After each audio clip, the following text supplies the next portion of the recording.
What's going on, beautiful people? I want to talk to you today about the Portland Trailblazers.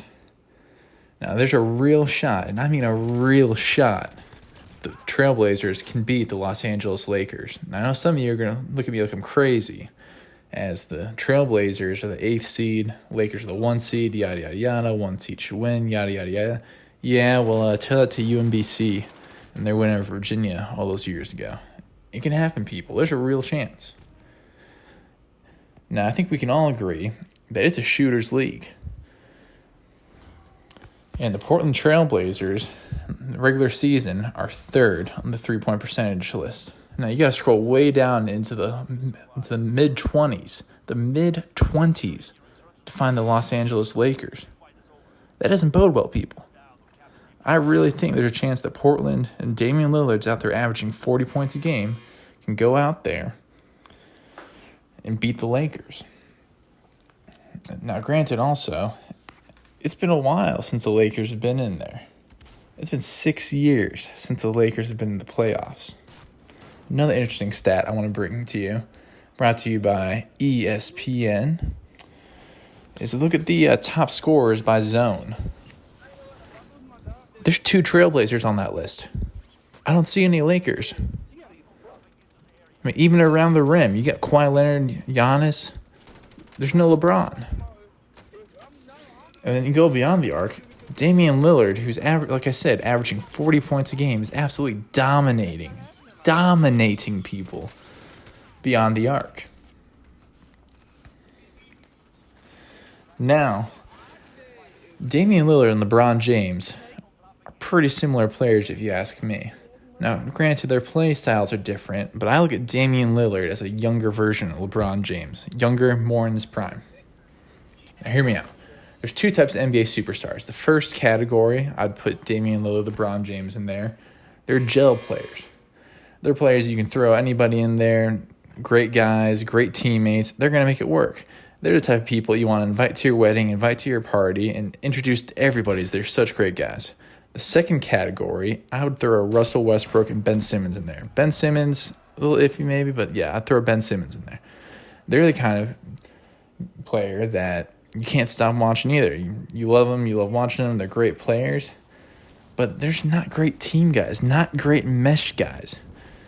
You get nervous every time they open up their mouth around your in-laws because you're afraid they're going to say something that you find hysterical, but they may not appreciate, you know? Now, I digress. I still think the Blazers, and even the bookmakers too, you look at the bookmakers heavily favoriting the Los Angeles Lakers in this series. But, people, I'd bet the Blazers.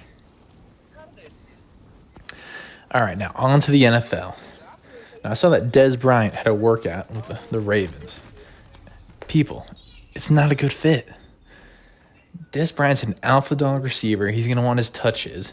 And if they do sign him, come November, come December, he's going to look at his stats, see that he's got 40 catches, 554 yards, 4 touchdowns.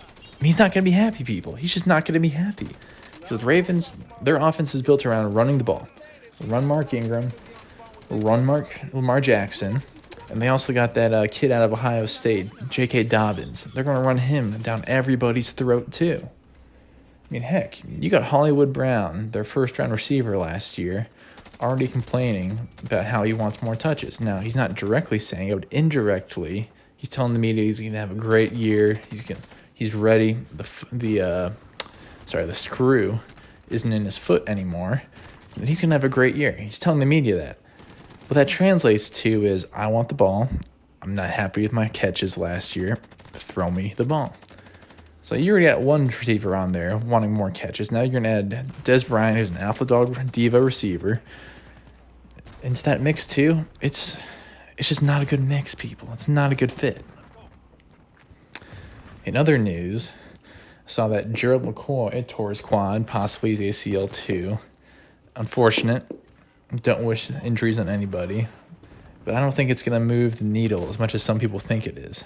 Gerald McCoy, 3-4 years ago, stud player, absolute game wrecker.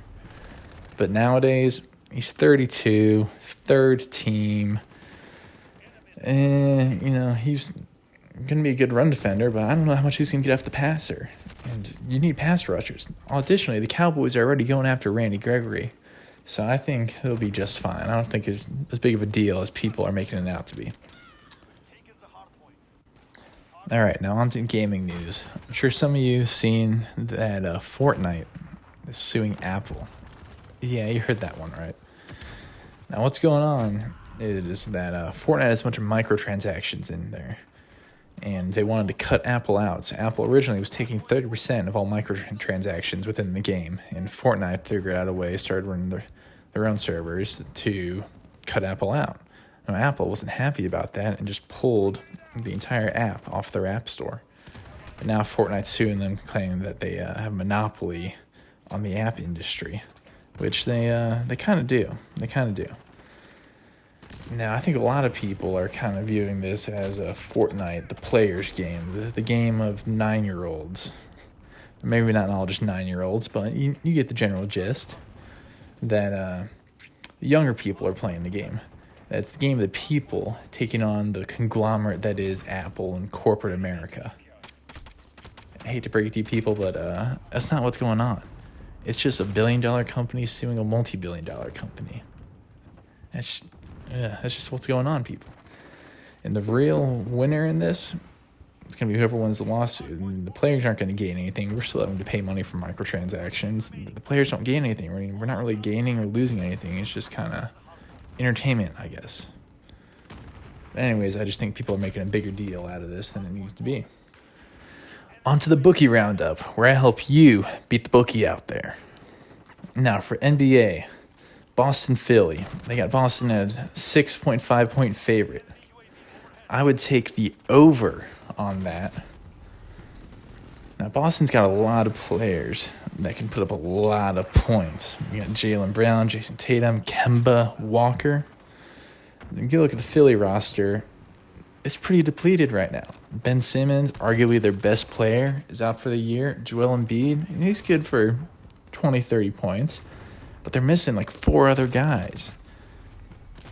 So I think that there's a real opportunity here to take the over. Additionally, in the NBA, Blazers, Lakers, take the Blazers, people. Take the chance. What do you got to lose? Why not? Just kidding. Don't put too much money down. Just, you know what I mean. You know what I mean. All right, now on to the NHL. Now the Blackhawks are at plus 169 over Vegas. I'd take that. I would definitely take that. Corey Crawford, probably the best game he's played all season last night. And heck, you see the Vegas goal? He headbutted that puck back into his own goal. Come on, people. This isn't hard. The Blackhawks, winning formula. Patrick Kane, proven winner. It's not hard, people. Just take the money. Take the Blackhawks at plus 169. You can thank me later.